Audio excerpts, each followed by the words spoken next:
हिमाचल विधानसभा में राज्यपाल से हुए दुर्व्यवहार को लेकर बीजेपी और कांग्रेस में खींची तलवारें म्यान में वापस जाती दिखाई नहीं दे रही हैं। इस मुद्दे पर दोनों राजनीतिक दलों में विरोध अब भाषा की मर्यादा के तटबंध तोड़ता नजर आ रहा है। इसकी वानगी ऊना में स्पष्ट देखी जा सकती है। गौरतलब है कि वित्त आयोग के अध्यक्ष सतपाल सिंह सत्ती द्वारा कांग्रेसी विधायकों के निलंबन रद्द होने का कारण कांग्रेस नेताओं द्वारा मुख्यमंत्री जयराम ठाकुर के पांव छूना बताया था, जिसके बाद ऊना सदर के कांग्रेस विधायक सतपाल रायजादा ने इसे सत्ती के मुंह की बवासीर बताया था। रायजादा के इसी बयान के बाद बीजेपी दिग्गज सतपाल सिंह सत्ती फिर एक बार कांग्रेस पर आक्रामक नजर आए। उन्होंने विपक्ष पर तंज भरे शब्दों में संविधान का जिक्र करते हुए बजट के लिए सदन में विपक्ष की किसी भी प्रकार की जरूरत को जरूरी नहीं बताया है। सत्ती ने विपक्ष पर गुंडागर्दी तक के आरोप लगाए और मुख्यमंत्री द्वारा उन्हें 5 दिन सदन से बाहर रखकर सही राह दिखाने का दावा भी किया। कौन कैसा बोलता सब दुनिया जानती है। पैसे बांट करके और लूट मचा करके और 2 नंबरियों को पकड़ करके कोई चुनाव जीत जाए तो कोई लीडर नहीं बनता है। तो उसके नाते सब दुनिया जानती है कि कौन क्या करता है।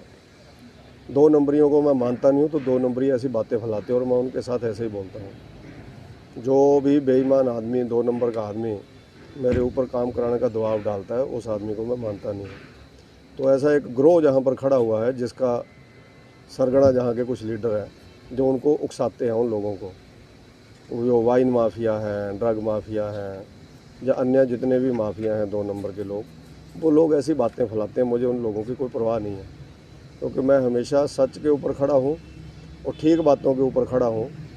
और कौन आदमी कितना लियाकत वाला है ये मैं भी जानता हूँ और दुनिया भी जानती है।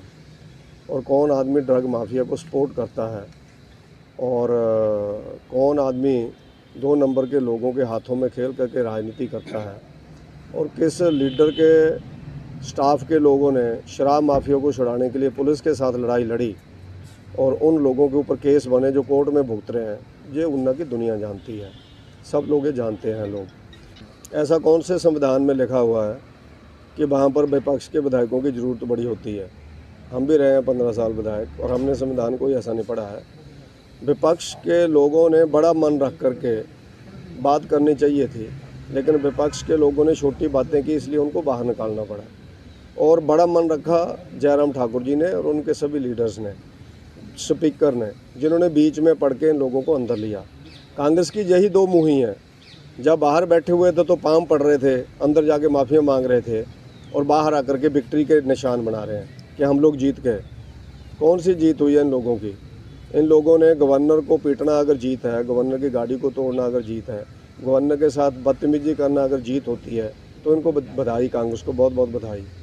बहुत समय बीत गया लोगों को लोकतंत्र के अंदर, लेकिन ऐसी घटना लोगों ने नहीं देखी।